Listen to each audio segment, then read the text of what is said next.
The sound that split America came in 3 quick bursts. Pop, pop, pop. It was the kind of sound that doesn't belong in a campaign rally. Not among flags, music, and cheers. And for a moment, the crowd froze, unsure if it was fireworks or gunfire. But then, blood. Donald Trump's hand shot up to his ear. A thin red line ran down his face, catching the light of the cameras. Secret Service agents lunged forward, the crowd screamed, and yet, he didn't fall. He didn't run. He stood.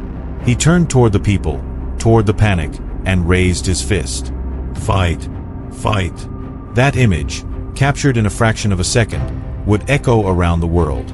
It wasn't just a picture of a man under fire. It was a symbol of defiance, of survival, of something almost mythic. Within minutes, the video hit every screen on Earth. Some saw courage. Others saw calculation. The headlines clashed like armies. Trump attacked. Trump unstoppable. Was it staged? In the age of instant news, facts came second to spectacle. And Trump, the man who built an empire on the power of image, was once again at the center of the screen, larger than life. His blood becoming part of his brand. For his supporters, it was proof that he was chosen. A man destined to lead, protected by something beyond politics. For his critics, it was theater, the ultimate act in a lifetime of performance. But whether it was divine fate or deliberate design, one thing was undeniable. That moment changed everything. Because Donald Trump didn't just survive an attack. He transformed it. He turned pain into power. He turned chaos into control. He turned the threat of death into the ultimate political image. The raised fist, the blood, the American flag waving behind him. It was visual poetry.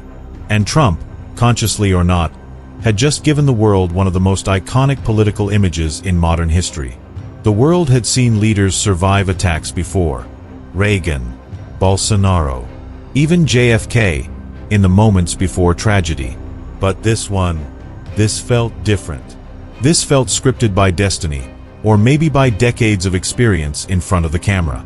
Because you see, Donald Trump wasn't a man new to attention. He was a master of it. He understood its rhythm, its psychology, its hunger. He knew how to be seen.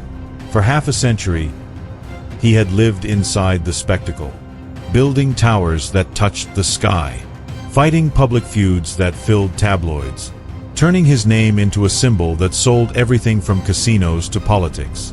So when that bullet grazed his head, it didn't just wound a man, it crowned a myth.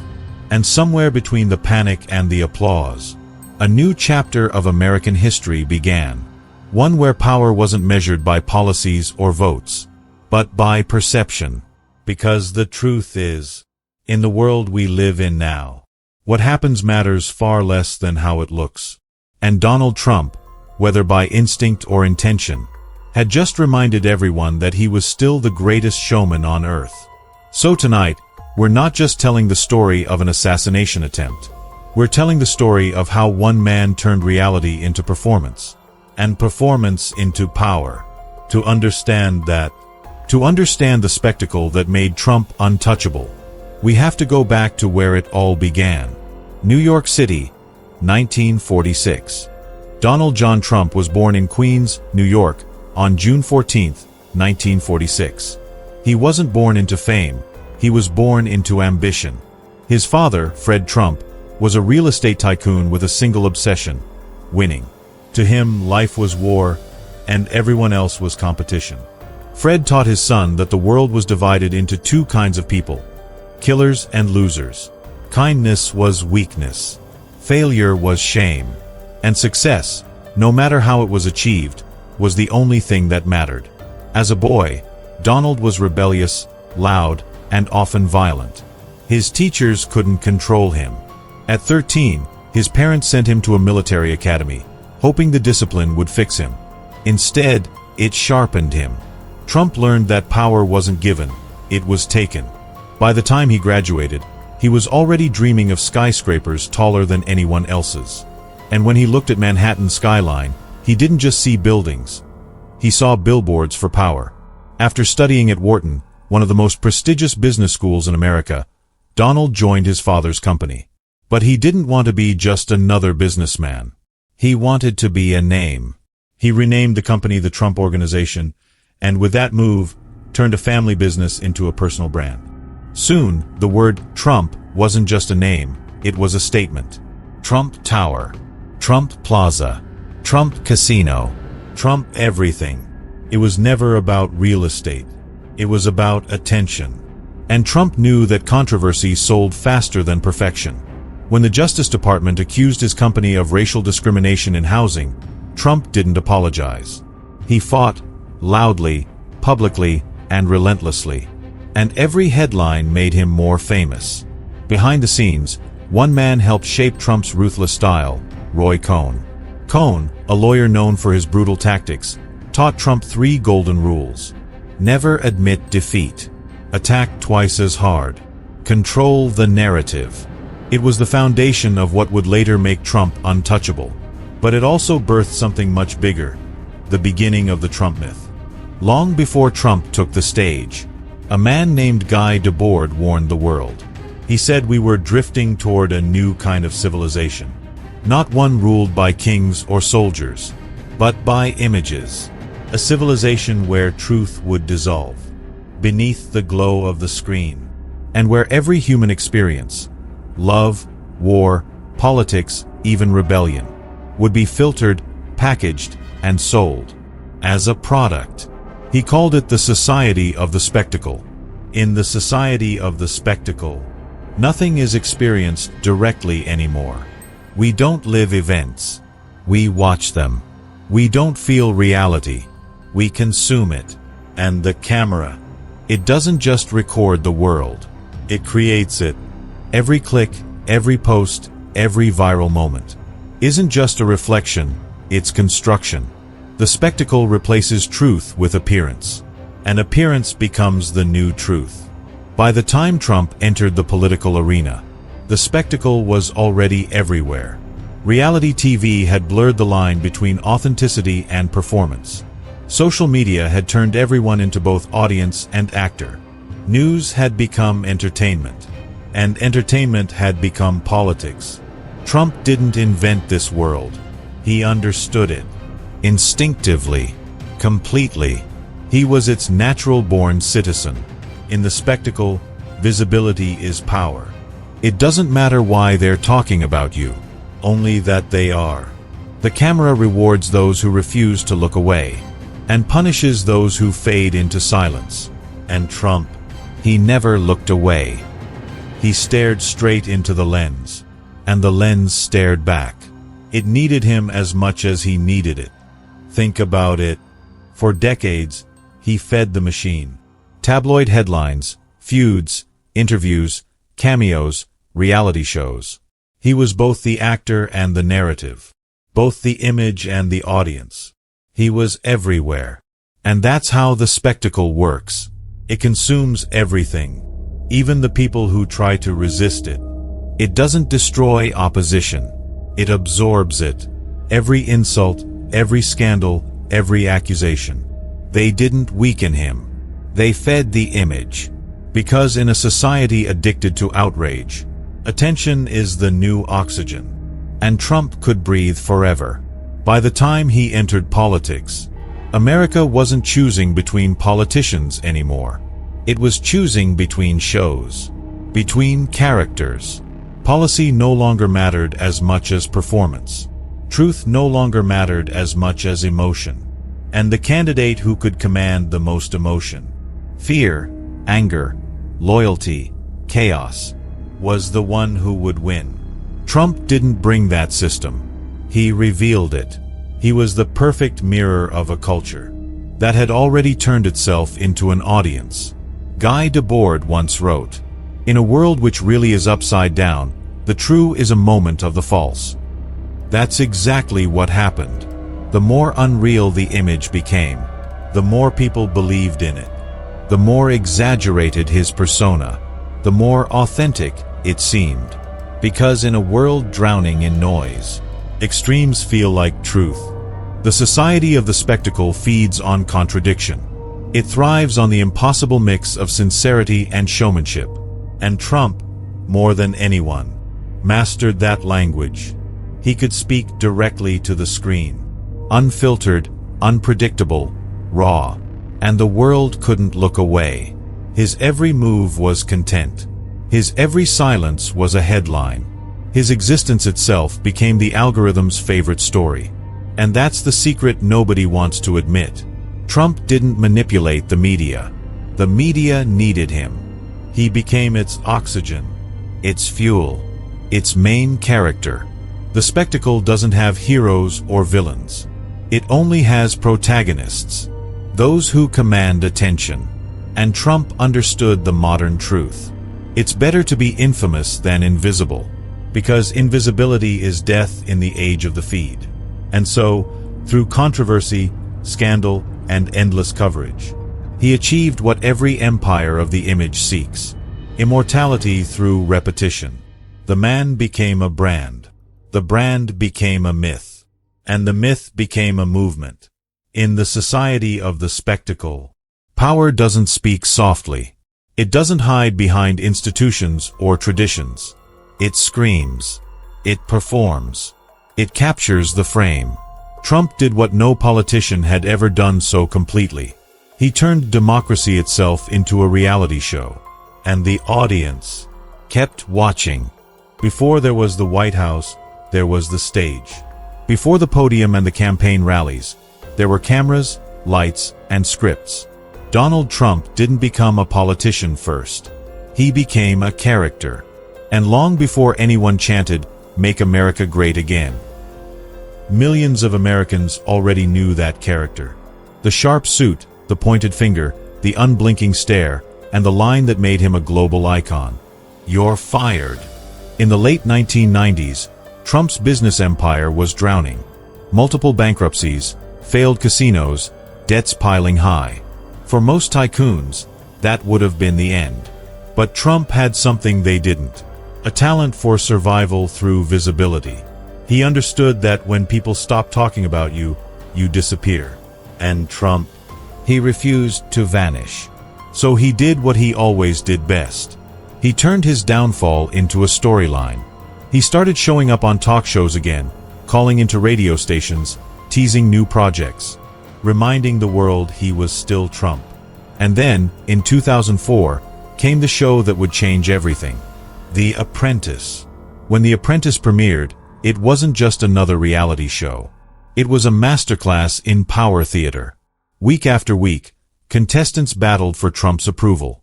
While he sat in his penthouse office, marble floors, golden walls, Manhattan skyline glowing behind him.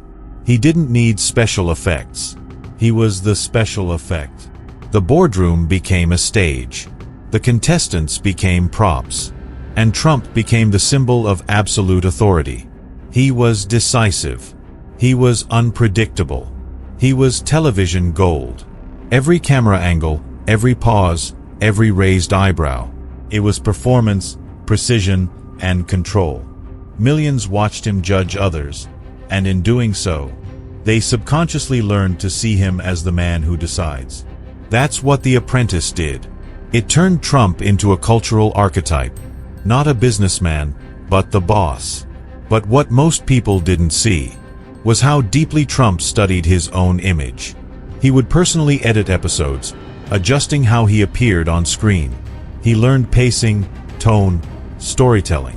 He saw how music and lighting could shift emotion, how a camera angle could make him look towering, invincible, presidential. In short, he learned how to direct perception. So when the time came to step into politics, he didn't have to learn how to talk to America. He already knew. He'd been doing it for over a decade. For 14 seasons, The Apprentice trained the public to see Trump as the ultimate authority figure. Not through policies or speeches, but through repetition, through image. And the show's success gave him something priceless: credibility among millions of working-class Americans who saw in him the dream of success, wealth, and control. To them, Trump wasn't just rich. He was proof that you could say whatever you wanted, break the rules, and still win. That's why when he announced his candidacy years later, people didn't see a businessman entering politics. They saw a character they already trusted. The line between reality and entertainment had blurred completely, and Trump was walking perfectly down the middle. Behind the curtain, he never stopped thinking in terms of showmanship. He studied television ratings the way other politicians studied polls. He planned his speeches like episodes, each one designed to create a viral moment that would dominate the news cycle. He didn't just want to be seen. He wanted to own the frame. And he did. Every outburst, every tweet, every headline. It was part of the performance. Because Trump had learned something the political elite hadn't. In the age of the spectacle, it doesn't matter if people love you or hate you, as long as they're still watching. The Apprentice didn't just make him famous. It trained him to control silence, to manipulate chaos, to weaponize attention. He learned that the best way to dominate a room wasn't through calm logic, but through commanding emotion. He didn't debate, he performed. He didn't explain, he declared.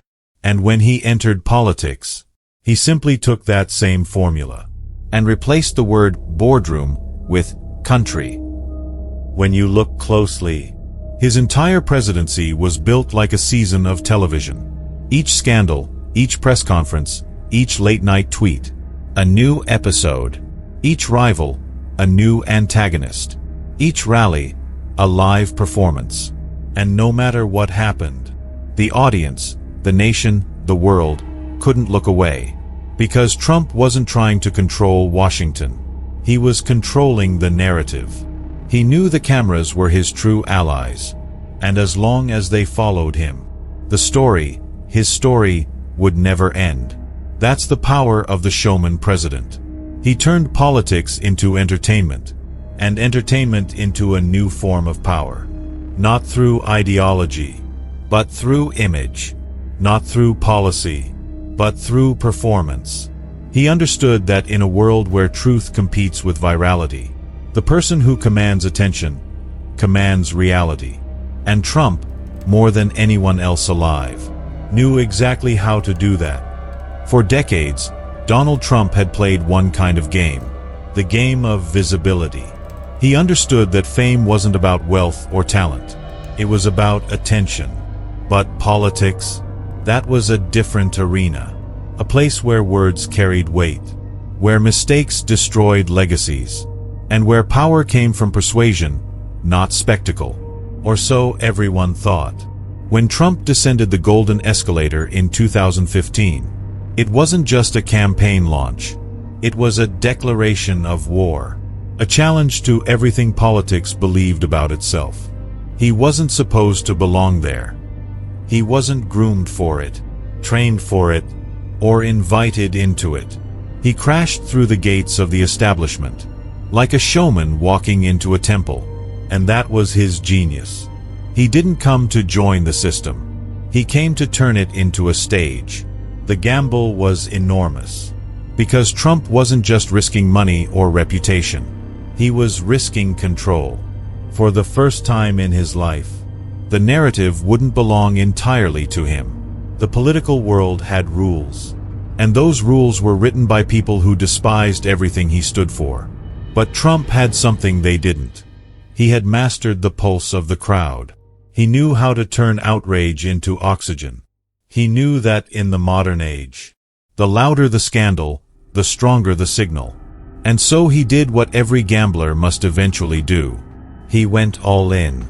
Every insult became a slogan. Every controversy became a commercial.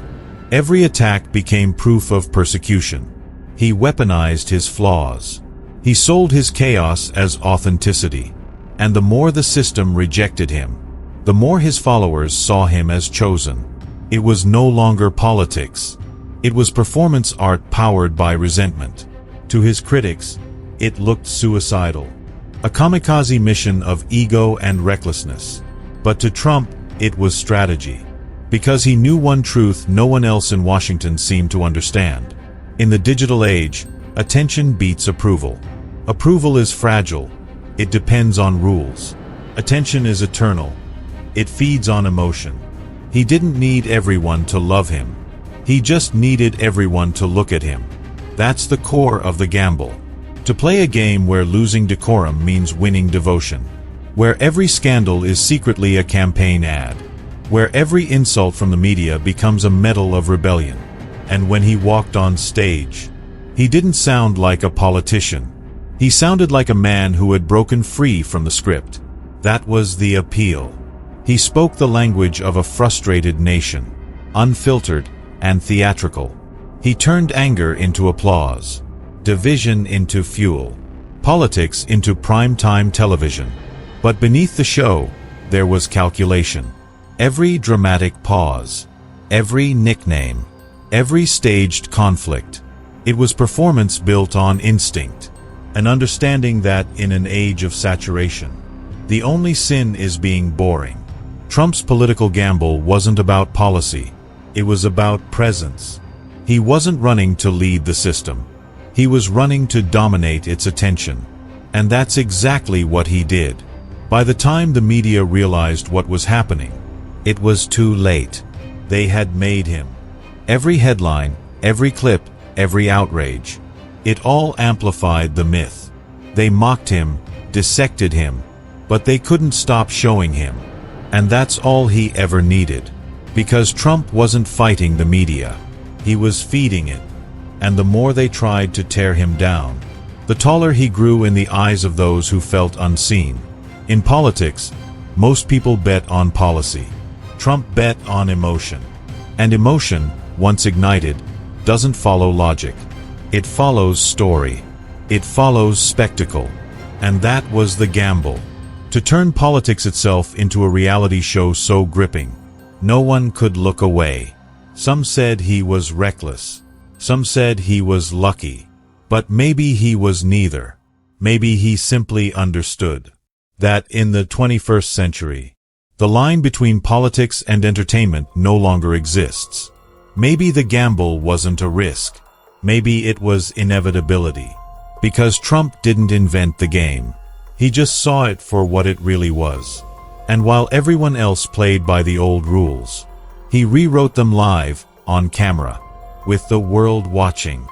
The Trump presidency was a storm, achievements and controversies colliding every single day.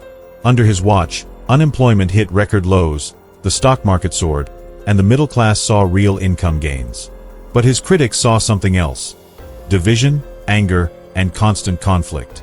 From accusations of misconduct to his friendship with figures like Epstein, the media never let go. And yet, every scandal seemed to make his base stronger. When social platforms banned him, his voice didn't vanish, it grew louder elsewhere. When Congress tried to silence him, millions rallied around him. Because for Trump, conflict was oxygen.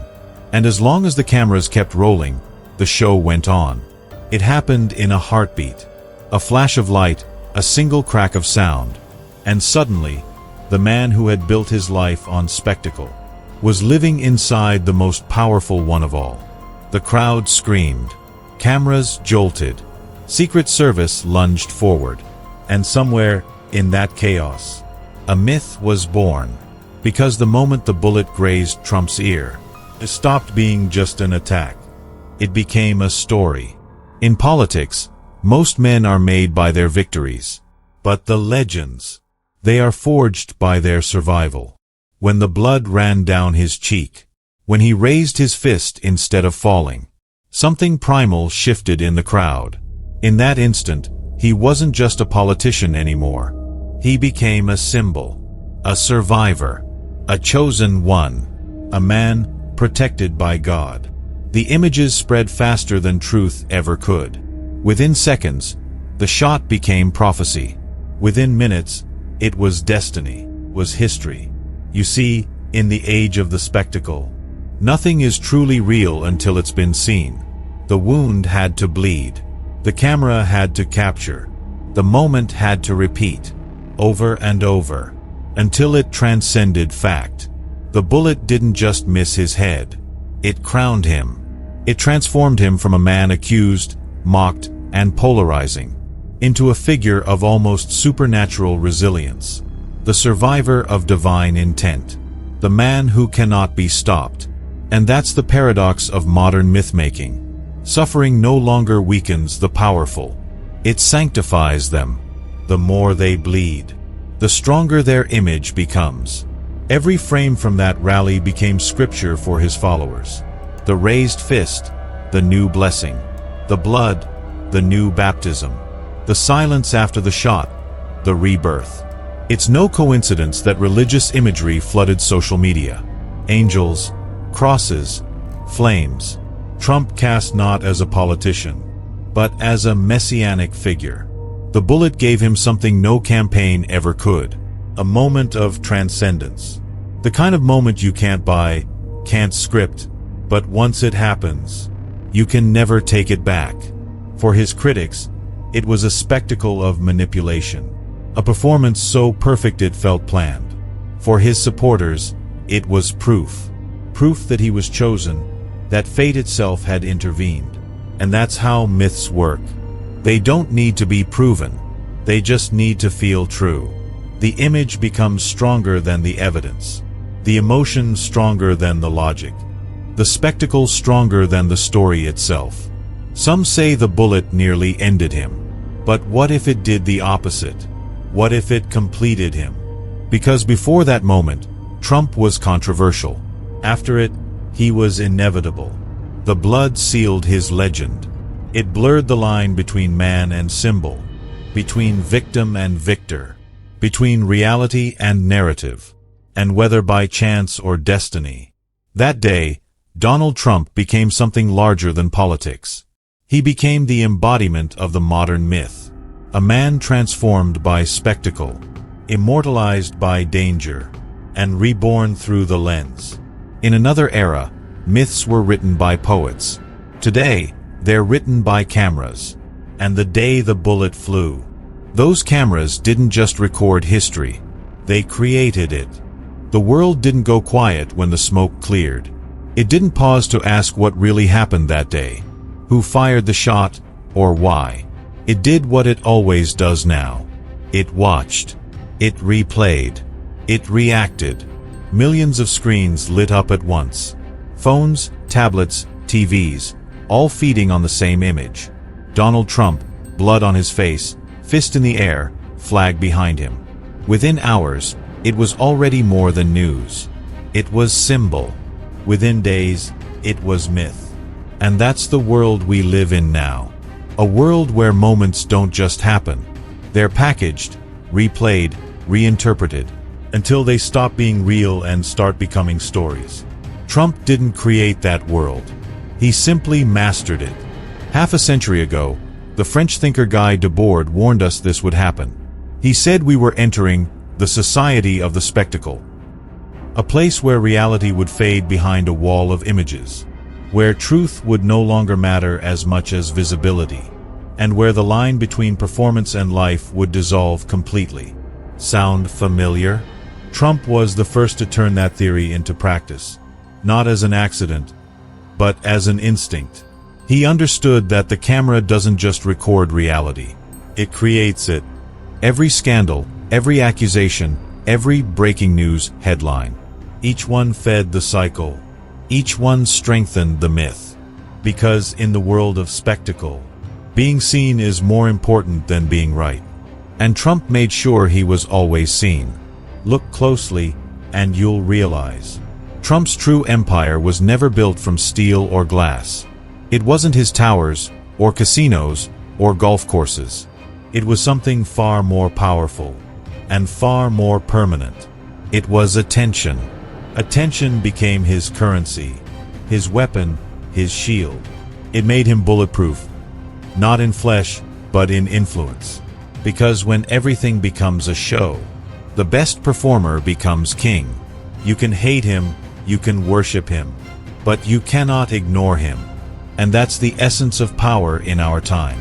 In the digital age, silence is death. Relevance is survival. And Trump, more than anyone, understood how to feed the machine that feeds on outrage. He didn't just ride the spectacle. He became the spectacle. Every triumph, every fall, every comeback. All part of the same narrative loop. endlessly rebroadcast, rehashed, remixed. His image no longer belonged to him. It belonged to the culture. He stopped being just a person and became a symbol of ambition, of excess, of rebellion, of the modern myth itself. There's a scene that plays over and over in slow motion. The rally, the blood, the raised fist. It's become the defining image of a generation. But maybe it's not about Trump at all. Maybe it's about us. About what we've become. A society that doesn't just witness history, but consumes it. That doesn't just seek truth, but spectacle. That doesn't just watch, but needs to watch. And maybe that's the real lesson of Donald Trump. He showed us the mirror we didn't want to see. He revealed how fragile truth has become, how easily belief can be shaped, and how politics, fame, and entertainment have fused into one unstoppable force. When historians look back, they'll debate what Trump did right or wrong. But philosophers? They'll study how he did it, how he used media not as a tool, but as an ecosystem. How he didn't just live in the spectacle, he ruled it. And long after he's gone, the echo will remain. Because the spectacle doesn't die when the man leaves the stage. It finds a new face, a new controversy, a new performance. Trump just happened to be the first to master it completely. So maybe Trump didn't just change politics. Maybe he changed the definition of reality itself. Because today, truth is negotiable, facts are flexible, and fame is forever. And if you still wonder how one man could divide a nation, survive every scandal, and still command the spotlight, the answer is simple. He never played by the rules of politics. He played by the rules of television. And in that game, the show never ends.